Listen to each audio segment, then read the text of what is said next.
Hoje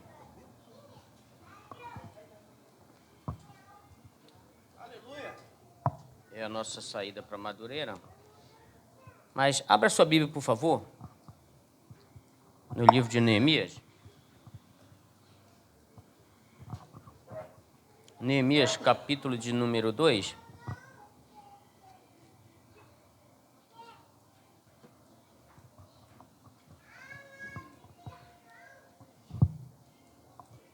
Neemias, capítulo de número 2, o versículo de número 17, nos diz assim. Neemias 2,17 diz assim: Então eu lhes disse, vejam a situação terrível em que estamos. Jerusalém está em ruínas e suas portas foram destruídas pelo fogo. Venham, vamos reconstruir os muros de Jerusalém para que não fiquemos mais nesta situação humilhante. Bendito e eterno Deus, Pai de nosso Senhor e Salvador Jesus Cristo, preciso da tua ajuda, Deus. Aleluia. Preciso de orientação, preciso de sabedoria, graça e glória. Preciso que mais uma vez, pelo amor do teu nome, pela tua bondade e misericórdia, por mim e pela tua igreja, o Senhor suba a esta tribuna mais uma vez comigo, meu Senhor amado, e me usa naquilo que for necessário para a edificação da igreja. Em nome de Jesus, o teu Filho, eu te peço e te agradeço. Amém. Os irmãos podem tomar assento. Como eu estava falando, irmãos, hoje estamos em um número bem reduzido aí devido à nossa saída para Madureira. E é por essa razão que estamos em menos quantidade de pessoas. Mas antes de começar a falar, irmãos, eu sei que eu vou esquecer. Eu não vou esquecer o ciclo de oração 8 horas. Mas o outro anúncio eu vou esquecer. Então eu vou logo passar o anúncio, porque senão eu vou esquecer. O pastor Moisés acabou de passar a mensagem para mim, pedindo para que fosse anunciado uma saída amanhã para Cabralzinho, irmãos, às 18h30. Aí eu perguntei, é para toda a igreja? Ele disse, sim, é para toda a igreja. Aí não sei como é que vai ficar o ensaio aí, o que foi combinado aí. Aí os irmãos depois vê essa situação aí, mas haverá essa saída para Cabralzinho amanhã às 18h30. Então os irmãos se atentem a isso aí, tá bom? Obrigado, Carlinhos.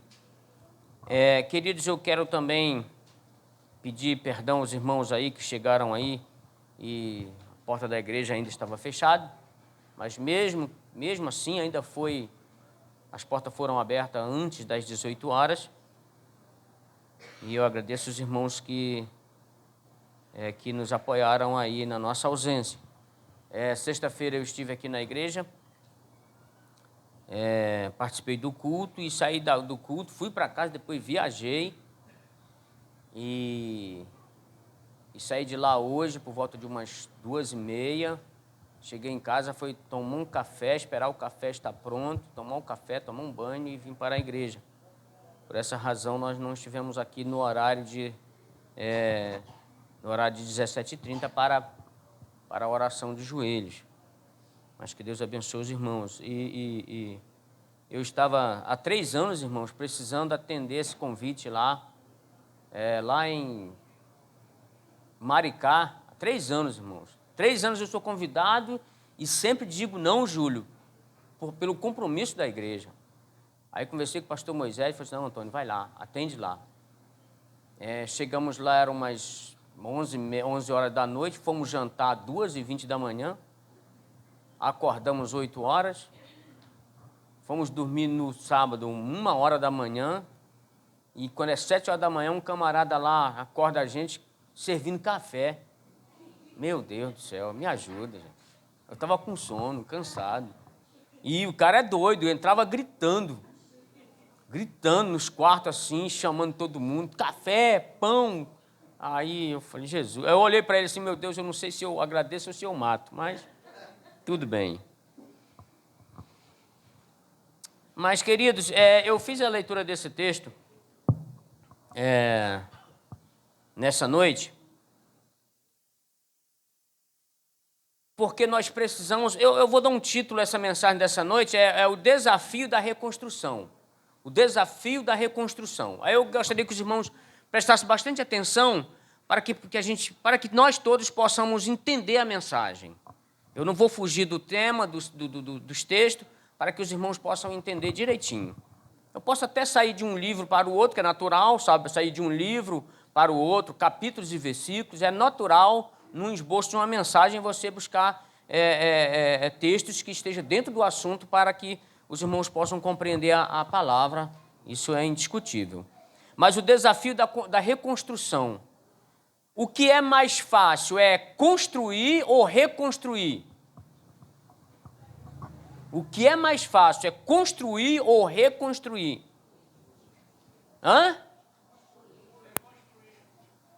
Reconstruir, tá certo? Reconstruir.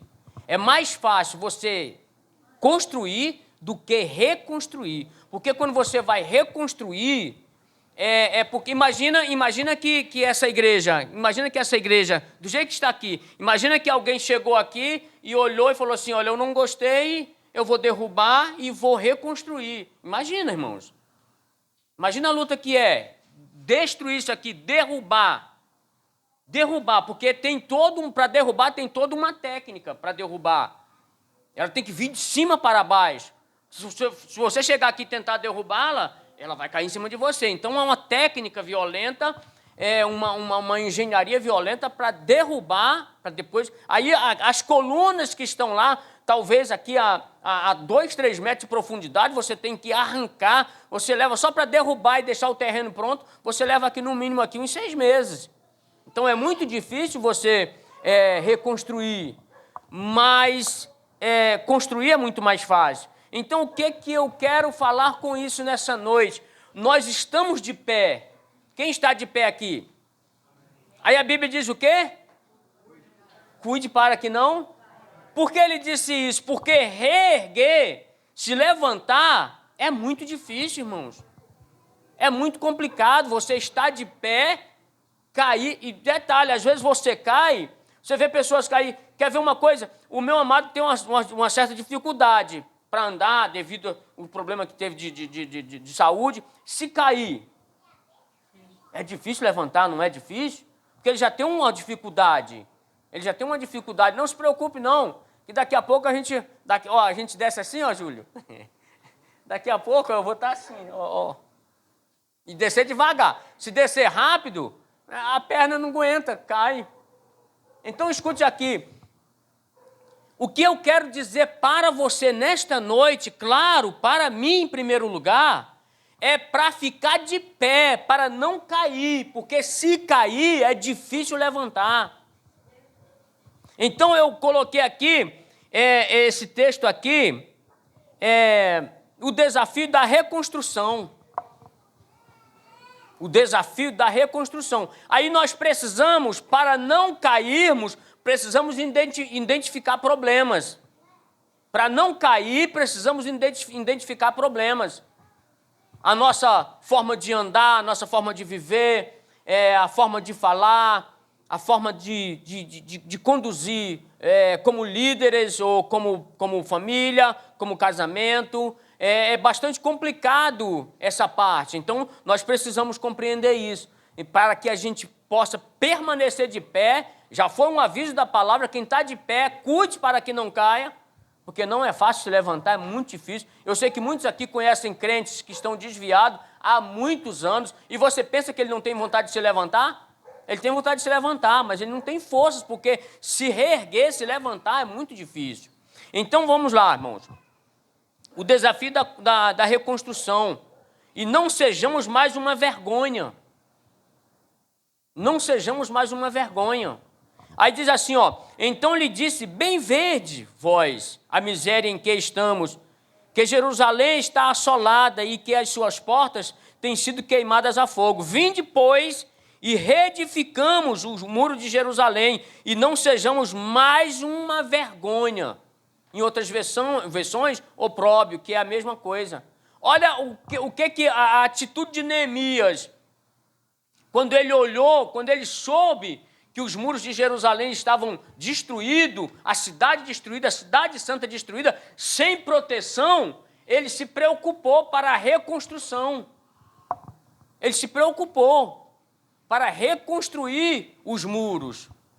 E é por isso que ele faz essa convocação. Aí nós identificamos, irmãos, a situação dentro do mesmo texto, em Salmos de número 51, o 10, o 11 e o 12, quando Davi se encontra numa situação extremamente destruída. Aí ele diz assim, o Salmos de número 51, 10, diz assim, cria em mim, ó Deus, cria em mim, ó Deus, cria em mim um coração puro, ó Deus, e renova dentro de mim um espírito reto. Olha só, ele diz assim, cria em mim, ó Deus. Cria. Dá-se a ideia de que ele estava destruído, arrasado, quebrado, humilhado, e ele sentiu a necessidade de se reerguer. Ele identificou o problema. Ele identificou o problema por causa da sua situação, do pecado que ele havia cometido. O pecado que ele havia cometido, ele se sentia agora, nesse verso, cria em mim, ó Deus, um coração puro e renova-me um espírito reto. Ele estava pedindo ao Senhor para que ele fosse reedificado, restaurado, renovado. Por quê? Porque existem muitas coisas que a gente pode evitar. Eu pergunto para os irmãos, ele não podia ter evitado a situação, Júlio? Ele podia ter evitado essa situação. Era tão simples, irmãos, evitar a situação que ele se encontrava naquele momento. Ele foi destruído, ele foi derrotado, ele foi caído.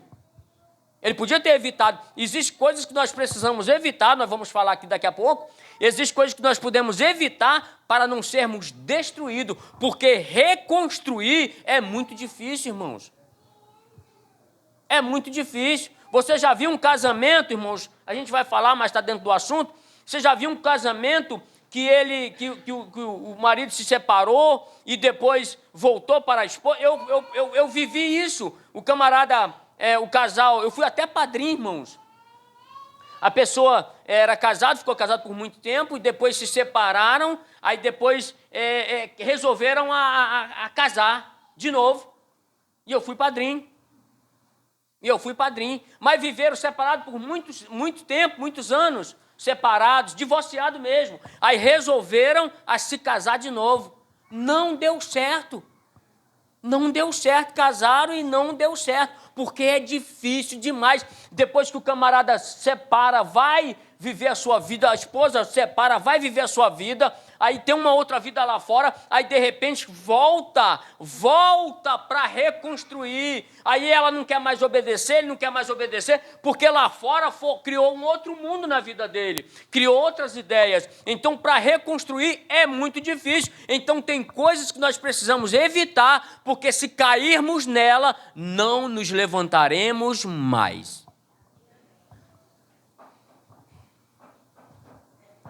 Aí o verso ainda de número 11, do Salmos de número 51, ele diz assim, não me lances fora. Olha a situação que ele estava vivendo. Ele estava se sentindo desprezado, arrasado, humilhado, fora dos caminhos de Deus, a ponto de chegar e dizer assim, não me lance fora da tua presença e não retires de mim o teu Espírito Santo. Querido, escuta aqui, se nós não tivermos o Espírito de Deus, ele nos guiando, nos preparando, nos guardando, nos orientando em tudo que a gente vai fazer, queridos, ele sai, a gente erra o caminho, a gente faz coisas erradas, a gente é destruído, se ele não estiver em nós.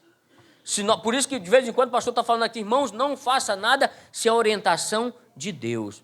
De vez em quando a gente pega a palavra, a gente vê os obreiros aqui falar, evangelistas da mesa, os presbíteros, fala, irmãos, não faça nada sem perguntar a Deus. Nós somos crentes em Jesus Cristo, nós estamos na igreja, ouvimos a palavra constantemente, então nós precisamos colocar isso em prática, clamar por direção e por sabedoria, porque existem coisas que nós podemos evitar, e às vezes a gente não evita e é destruído. Aí o 12 ele diz assim, torna a dar, o 10 ele pediu para criar, cria em mim, ó Deus, um coração. O 11 ele diz, não me lance fora da tua presença, e o 12, 51, 12 ele diz assim, torna a dar-me a alegria, Ele já não tinha mais prazer, estava destruído.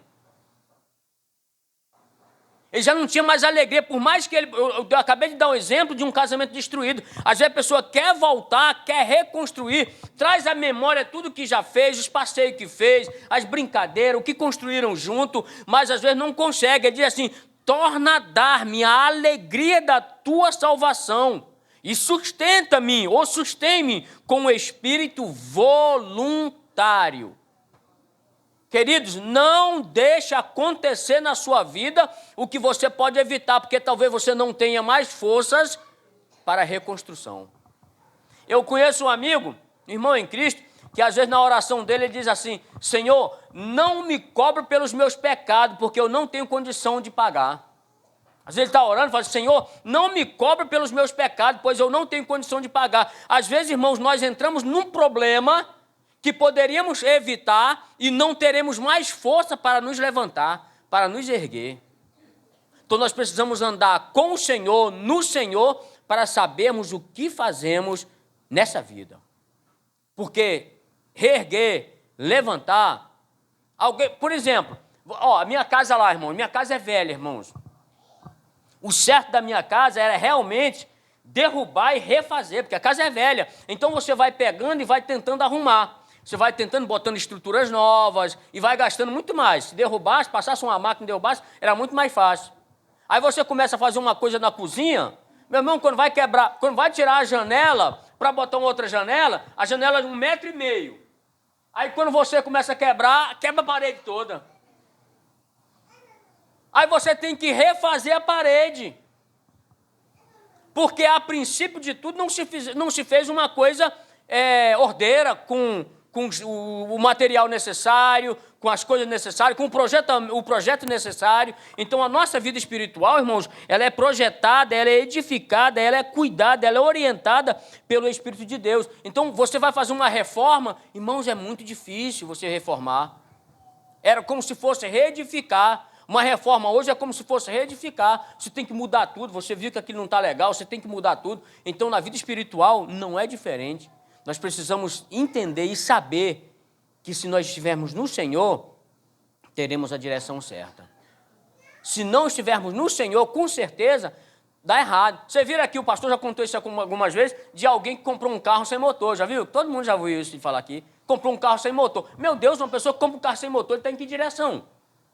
Quem que anda com ele? Quem que orienta ele? Então, queridos, nós estando na orientação de Deus, dificilmente a gente erra.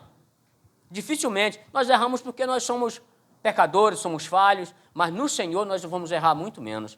Aí escute, aí no Salmo 51:12 ele diz assim, torna a dar-me a alegria da tua salvação e sustém-me com um espírito voluntário de adoração, de serviço, de andar no Senhor, de fazer a sua vontade. Aí você identifica o problema, que é um diagnóstico, para que possamos evitar o desmoronamento, evitar a queda, evitar chegar a um ponto zero sem forças para se reerguer. Aí escute, os muros de Jerusalém estavam derrubados, as portas queimadas a fogo. Aí ele identificou as áreas, como construir. Os irmãos conhecem a história de Neemias. Ele saiu, ele foi, ele pediu autorização para ir, para reconstruir o muro, e ele chegou lá, sem ninguém saber, ele pegou o seu cavalo e saiu em volta do muro, para ele tentar descobrir como ia reconstruir, as pessoas que ele iria chamar, todos que estavam ali catalogados para fazer a obra. Aí ele diz assim, aí a gente começa... para identificar o problema, para não cair, e se já estiver caído, tentar levantar. Aí, por exemplo, família, identificando o problema. Irmãos, tem coisas que nossos filhos perguntam ou pedem, e às vezes a gente cede porque a gente quer ser um pai bonzinho, porque a gente quer fazer a vontade dos filhos. Eu vejo pais aí dizer assim, não, eu vou dar para o meu filho tudo que eu não tive. É uma atitude totalmente errada, irmãos. Ele vai dar o que não teve e vai comprar com o que ele não tem. Aí quer comprar um brinquedo caro, quer comprar um videogame caro, e aí vai passando o cartão, vai-se embora. Aí o que acontece? Identifica-se a família, onde está o erro? Está na família, como está? Por exemplo, meu filho esse dia chegou para mim e falou assim, pai, o que é que o senhor acha do carro tal? Aí eu, filho, eu conheço esse carro, não é legal. Aí ele, e esse aqui? Também não é legal. E essa moto aqui? Eu falei, também não é legal. Eu falei, poxa, pai, tudo não é legal? Eu falei assim, então compre. Então compre. Eu preciso dizer não para o meu filho. Não porque o carro era bom e eu não quisesse que ele comprasse. Não, é porque o carro ia trazer problema para ele e para mim. Então, nós como família, irmãos, nós precisamos educar, orientar os nossos filhos, irmãos. Isso é identificar problema, para não vir trazer mais problemas. Aí o que acontece? Imagina que compra um carro ruim, manutenção cara, não tem condição de manter o carro, aí começa, pai, dá para o senhor me ajudar aqui? Mas eu também tenho meus problemas com contas, pagar contas, fazer compra, pagar conta, comprar, negociar, eu tenho meus compromissos. Eu não posso assumir o compromisso de ninguém. Isso é identificar o problema. Na família, irmãos, nós precisamos educar a nossa família para que a família não venha desmoronar. Vem cá, me diga uma coisa. Quando o teu filho cai, o pai cai ou não cai junto? O pai e a mãe que ama. Cai ou não cai? Desmorona ou não desmorona? Desmorona, irmãos. A gente quer meter a mão, quer ajudar, quer levantar. Então, nós vamos evitar isso, orientando nossos filhos. O ministério, como está o ministério, irmãos? Pessoas, irmãos, que muitas das vezes querem ser pastores, querem ser pregadores, querem ser cantores, querem assumir uma igreja, irmãos. Aí o que acontece? Ele não tem condição, aí desmorona toda a vida dele. Aí daqui a pouco, poxa, aquele camarada congregava naquela igreja assim, aí ele foi abrir um ministério para ele, tinha orientação de Deus, aí tinha meia dúzia de pessoas, primeiro não pagou o aluguel, não pagou a luz, a Light veio e cortou a luz, aquele pessoal foi saindo, teve que devolver a casa. Queridos, não é do jeito que a gente quer. Nós precisamos identificar problemas. E finanças? Quantas famílias com problemas financeiros? Para reedificar, quantos casamentos já acabaram por causa da situação financeira? Quantas esposas, quantos esposos já não dá mais? A gente se separa por aqui por causa de finanças, por causa de dinheiro, mal administrado. Comprar o que não pode, o que não precisa. Casamentos em crise. Vícios ou o afastamento da presença de Deus. Quantas pessoas viciadas desmoronam, irmãos? Acaba tudo. Aí o que acontece? Aí fugir, o afastamento da presença de Deus. Quantas pessoas estão, irmãos, se afastando da presença de Deus porque não concorda com a administração da igreja, não concorda com a pregação dita, não concorda, irmãos, com algum irmão ou alguma irmã, aí ele diz assim, não, eu vou embora, vou me afastar. Aí ele vai dizer assim, eu vou ser crente em casa. Mas, irmãos, dificilmente alguém que quer ficar em casa fica de pé. Porque nós somos seres gregários, irmãos. Nós dependemos do Evangelho da Almeida de conversar, de se encontrar, de estar junto. Nós precisamos discordar um do outro. Precisamos de abraço. Nós somos seres gregários. Então a gente não consegue, irmãos, servir a Deus em casa. Precisamos de uma igreja para estarmos juntos, para adorar o Senhor. Então isso, irmãos, que eu estou falando aqui, é identificar os problemas, para que a gente não venha a cair, a desmoronar. Porque quando o muro de Jerusalém estava destruído, a luta foi grande, irmãos. Ele convocou o povo, ele convocou ajuda, e logo que ele convocou ajuda, convocou o povo para reedificar o muro, houve diversas pessoas que se levantaram contra, irmãos. Levantou logo 3 de cara, e pessoas de nome, pessoas conhecidas, pessoas respeitadas, que quando se levanta contra uma situação, o que acontece? Todo mundo vai atrás. Então não eram só 3 que estavam contra a reconstrução do muro, era muito mais. Era muito mais. Então nós precisamos ficar de pé. Precisamos ficar de pé, porque se cair, irmãos, é difícil levantar. Aí depois dessa queda, depois que ele viu, Neemias, quando viu o muro, quando soube que o muro estava destruído, aí precisamos de atitude. Quando a gente vê que uma situação não está legal na nossa família, no nosso ministério, nas finanças, precisamos tomar atitude. Aí nas finanças, por exemplo, você faz uma... Como é que dá o nome daquele papel lá que bota lá? Para dizer, eu devo isso, tem que pagar isso. Como é que é? Uma planilha, obrigado, uma planilha. Na finança você coloca uma planilha. Aí você bota assim, bom, lá em cima no cabeçalho da planilha você bota o seu salário. Bom, 5 mil reais que eu ganho.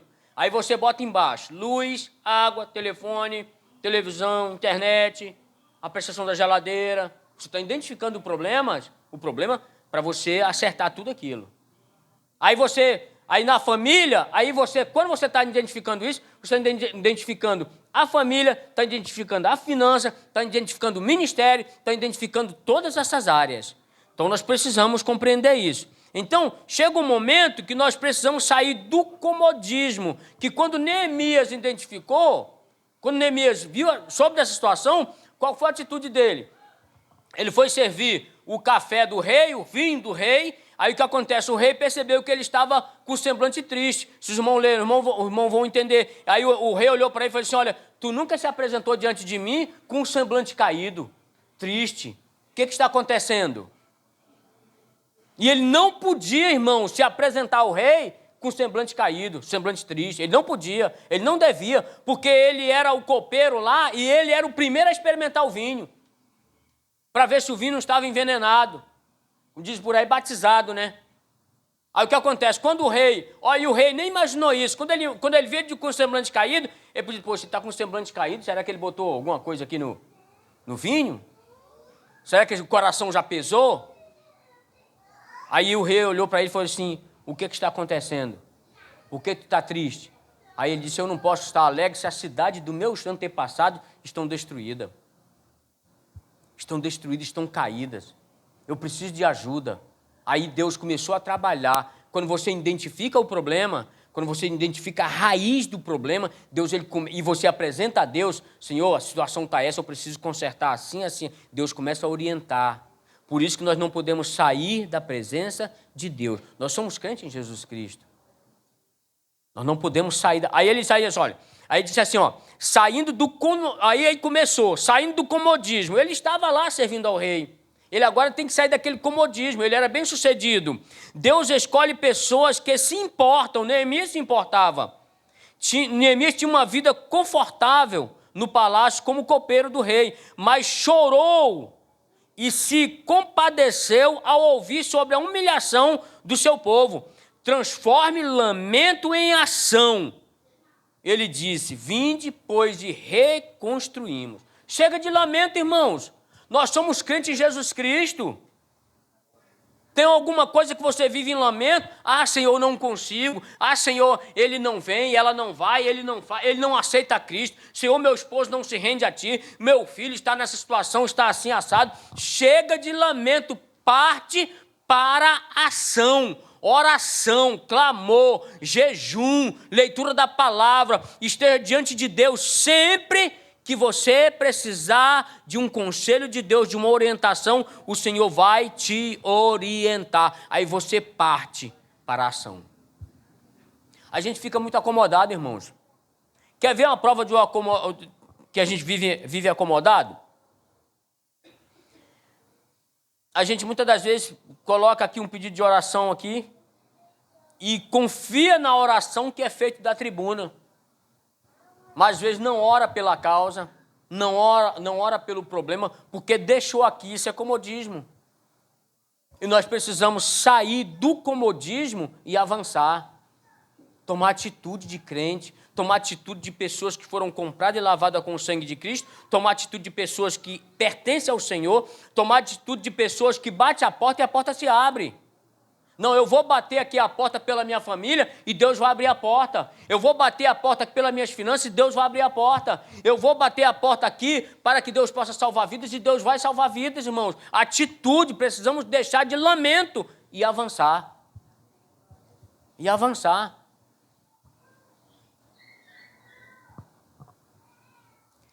Quando a gente avança, a gente passa a restaurar o testemunho. Quando reconstruímos nossas vidas com os princípios de Deus. Olha, eu falei no início que nós não podemos tomar atitude nenhuma sem a permissão de Deus. Aí diz assim, ó, quando eu escrevi aqui, quando reconstruímos nossa vida com os princípios de Deus, quando reconstruímos a nossa vida com os princípios de Deus, recuperamos a nossa dignidade. Meu Deus! Irmãos, nós temos um nome. Quando nós morrermos, alguém que ficar vai lembrar de nós como? De que forma? Qual era nosso nome? O nosso testemunho? Qual era a nossa dignidade? Aí diz assim, restaurando o testemunho. Quando reconstruímos nossa vida com os princípios de Deus, recuperamos nossa dignidade, o respeito e o bom testemunho perante a sociedade. Quando reconstruímos no Senhor, a nossa dignidade volta, o nome volta, a sociedade nos vê de outra forma. Não, agora é uma nova criatura. Nasceu de novo, foi reconstruído, reedificado, estava arrasado, humilhado, e Deus o levantou e colocou de pé, colocou em terra firme. Quando nós reconstruímos nossas vidas com os princípios de Deus. Quais são os princípios de Deus, irmãos? Amor, justiça, paz, honestidade, mansidão, misericórdia. Nós precisamos disso, irmãos. Precisamos disso porque a gente passa... Nós que somos crentes em Jesus Cristo, a gente vê muitas questões entre nós, os evangélicos. Aí um fala uma coisa, o outro vai lá na televisão ou na internet debate e rebate. Aí começa a torna-se uma briga, torna-se uma contenda, torna uma dissensão. Nós fomos chamados, irmãos, como embaixadores de Deus, aquele que representa um país ao outro, ou seja, nós representamos Cristo nessa terra. Nós temos que dar bom testemunho, irmãos. Aí vou repetir aqui, restaurando o testemunho restaurando o testemunho. Quando reconstruímos nossa vida com os princípios de Deus, recuperamos nossa dignidade e o respeito. Precisamos entender isso.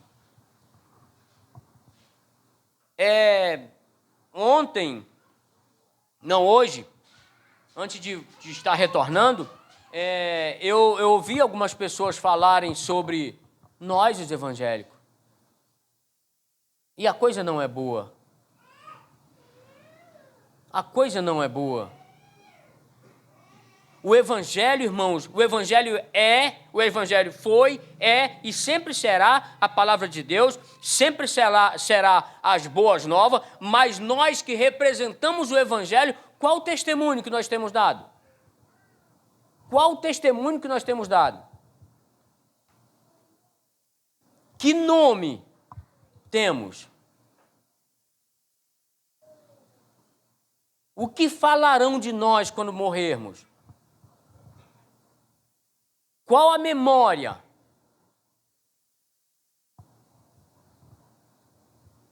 Precisamos pensar nisso. Depois da humilhação, da derrota, depois de perder tudo e ser envergonhado, de viver nas cinzas, Deus reergueu. Estou falando de Jó. Estava destruído, irmãos. Jó, os irmãos conhecem a história de Jó, mas vale a pena trazer a memória. Jó estava totalmente destruído, irmãos. Jó perdeu absolutamente tudo. Jó perdeu todos os seus bens. Jó perdeu os seus filhos. Jó perdeu, irmãos, toda a sua riqueza. Jó perdeu o carinho da sua esposa. Jó estava sentado na cinza e estava destruído ou não estava destruído? Estava destruído, estava nas cinzas. Aí, quando os irmãos lerem lá o livro de Jó, os irmãos vão ver que ele vai falar algumas coisas, e entre umas e outras vai dizer assim: os meninos não me respeitam. Os que faziam parte do meu conselho viram a cara para mim. A minha pele acabou. Eu estou nos ossos. Eu estou na humilhação. Eu estou na miséria, eu estou destruído, eu estou arrasado. Queridos, escute aqui, mas Jó nunca deixou de acreditar que o seu Redentor vive. Aleluia. Nunca deixou de acreditar que o seu Redentor vive. Queridos, e não importa a situação, eu estou falando aqui para a gente, como no início nós todos falamos que estamos de pé, estamos firmes, então a gente dá uma ideia para que a gente tenha cuidado para não cair, porque se levantar é muito difícil. Então o que acontece? Aí Jó aqui na sua humilhação, e ele era firme, irmãos. Se os irmãos observarem Jó 13:15 ou 15:13, eu sempre troco, ele diz assim: ainda que ele me mate. Por favor, Jó 13:15, vê se é isso mesmo. Jó 13:15. Ele diz assim: embora ele me mate, na minha versão diz assim: ainda que ele me mate, nele esperarei, contudo diante dele defenderei os meus caminhos. Ainda que ele me mate, muito obrigado. Ainda que ele me mate, nele esperarei, contudo os meus caminhos o defenderei diante dele, porque ele era justo. Mesmo ele estando na cinza, mesmo ele estando numa situação difícil, porque ele não pediu aquela situação. Peça a Deus para nunca ser provado como Jó foi provado. Será que aqui tem alguém que tem condição de ser provado como Jó teve condição? Será, meu irmão?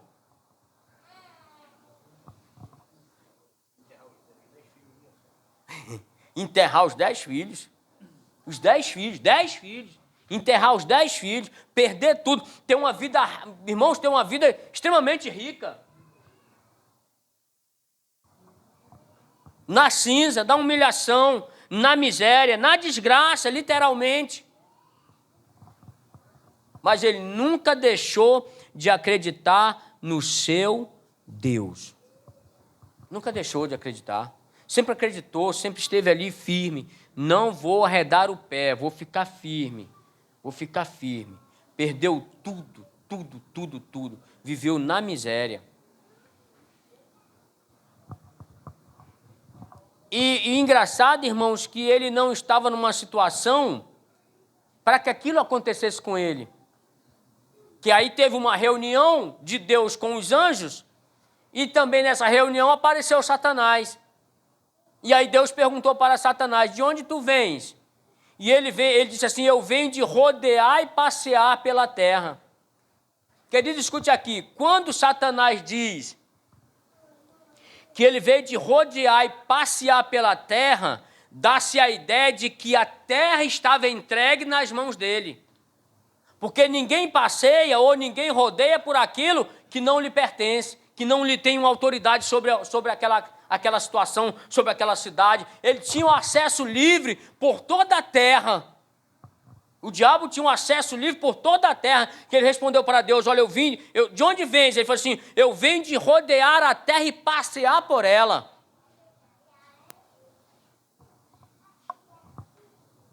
Aí eu imagino Deus evangelizalmente dizendo assim: mas espera aí que daqui a pouco eu tiro a tua autoridade.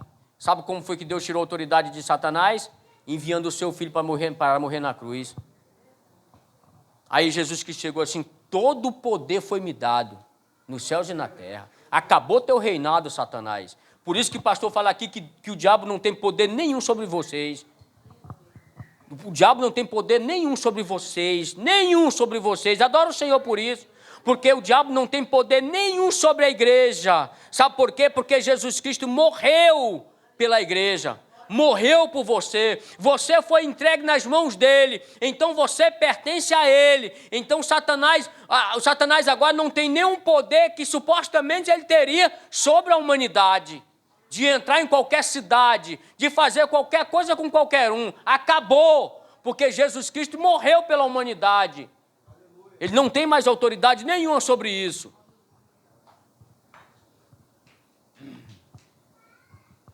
Aí depois da humilhação, depois da derrota, depois de perder tudo e ser envergonhado, depois de viver nas cinzas, Deus o reergueu, levantou. Aí você encontra lá em Jó, capítulo de número 42. Por favor, coloque lá, por gentileza. Diz assim, ó. 42:10, por favor. Diz assim, ó. E o Senhor virou o cativeiro de Jó. Ó, aquele que estava na cinza, aquele que estava derrotado, para todos que... Ó, querido, escute aqui, todos que olhavam para Jó, todos, sem exceção, não acreditavam mais que Jó se levantaria. Não acreditavam mais. Aí escuta, ele diz assim, olha, e o Senhor virou o cativeiro de Jó quando orava pelos seus amigos. E o Senhor acrescentou a Jó outro tanto em dobro, e a tudo quanto dantes possuía. Quem reergueu, quem colocou Jó nessa situação foi Deus. E quem levantou Jó foi Deus. E se por acaso alguém está na situação de derrotado aqui, eu quero dizer uma coisa para você, pela palavra de Deus, isso não é profecia, não estou sendo aqui me usando para profetizar, não. Se andar no Senhor, com o Senhor, se render a Ele, Ele vai reerguer a sua família, a sua finança, a sua vida, a sua fé. A tristeza que tinha de ir para a igreja a tristeza de ir para a igreja vai se acender. A coragem vai voltar, o amor vai voltar, a paz vai voltar, porque Deus é quem ergue aquele que está caído, sem nenhum vigor.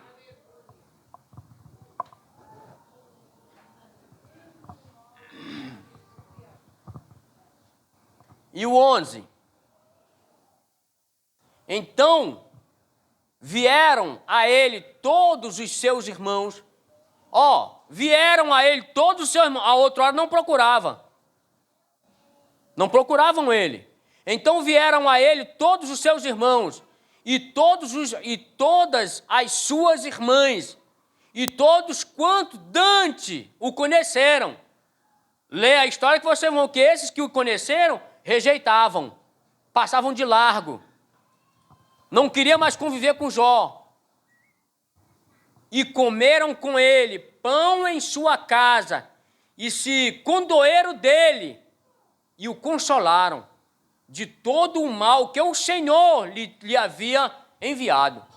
E cada um deles lhe deu uma peça de dinheiro, e cada um pendente de ouro. 12, por favor. E assim abençoou o Senhor o último estado de Jó, mais do que o primeiro, porque teve 14.000 ovelhas, e 6.000 camelos, e 1.000 juntas de bois, e 1.000 jumentas. Reergueu de verdade, colocou de pé, colocou firme. Sabe por quê, irmãos? Porque mesmo na sua tribulação, mesmo na sua dor, mesmo na sua luta, ele nunca abandonou o Senhor. Se os irmãos lerem lá no livro de Jó, no início, lá no capítulo 2, vocês vão encontrar, vocês vão ver escrito lá, que ele diz assim, quando os irmãos chegou e falou tudo que aconteceu com Jó, ele disse assim, e Jó não pecou contra Deus e nem atribuiu a ele falta alguma. Então, queridos, lute para ficar de pé, porque se cair, é difícil levantar. Mas se cair, e vier a sua memória de volta que Deus é poderoso para reerguer o caído, tem chance, tem condição. O propósito de Deus, irmãos, não é nos deixar prostrado, mas nos levantar. A restauração traz de volta a alegria, o respeito e o bom testemunho. Quando nós estamos no Senhor, ou mesmo que, por exemplo, a situação do país que está, tanta gente morando na rua, tanta gente envolvida com droga, tanta gente envolvida no tráfico, na prostituição, Deus não tem prazer nisso, não. Deus não quer ninguém caído. Deus não tem prazer nisso, Ele quer levantar. E quando alguém levanta a cabeça, como o filho pródigo, e olha assim e fala assim, rapaz, o que eu estou fazendo? Tanta comida na casa do meu pai. Ó, irmãos, olha quando a gente reconhece, olha quando a gente identifica o problema. Aí ele diz assim, olha quantos empregados tem o meu pai, quanta comida tem a mesa do meu pai, e eu aqui nessa miséria, nessa tristeza, querendo comer as bolotas dos porcos, que era aquela comida que preparavam para eles. Ele identificou o problema estava nele. Foi a atitude errada que ele tomou, a decisão errada que ele tomou, porque ele não estava na presença do Senhor. E quando nós não estamos na presença do Senhor, irmãos, nós fazemos as coisas erradas. Falamos coisas que não devia falar, compramos o que não devíamos comprar. No casamento, a gente não tem um diálogo que deveria ter com a esposa, com os filhos, orientar. Inclusive, ontem teve o quebra-gelo aí, eu gostaria muito de estar aí com os irmãos. Quem veio o quebra-gelo? Quem veio? Quem veio? Ah, que legal. Foi bom? Foi bom, claro que foi bom, foi uma benção. Sempre é uma benção. A gente gostaria de estar aqui, mas não deu, mas a gente nunca faltou, não faltou uma vez só, que tá bom, né? Irmãos, se nós andarmos no Senhor e com o Senhor, seremos bem orientados, a luz acende no fim do túnel para nos dar direção, nos dar sabedoria. Então peço aos irmãos, em nome de Jesus, não desista do Senhor, não desista da sua salvação, não perca a esperança, não importa a sua situação da família ou financeira ou do seu casamento, se você identificar agora e pedir orientação ao Senhor, o Senhor vai te orientar e tudo ficará bem. Que Deus te abençoe e te guarde e que o Espírito de Deus possa te conduzir e te orientar na tua jornada. Muito obrigado. Queridos,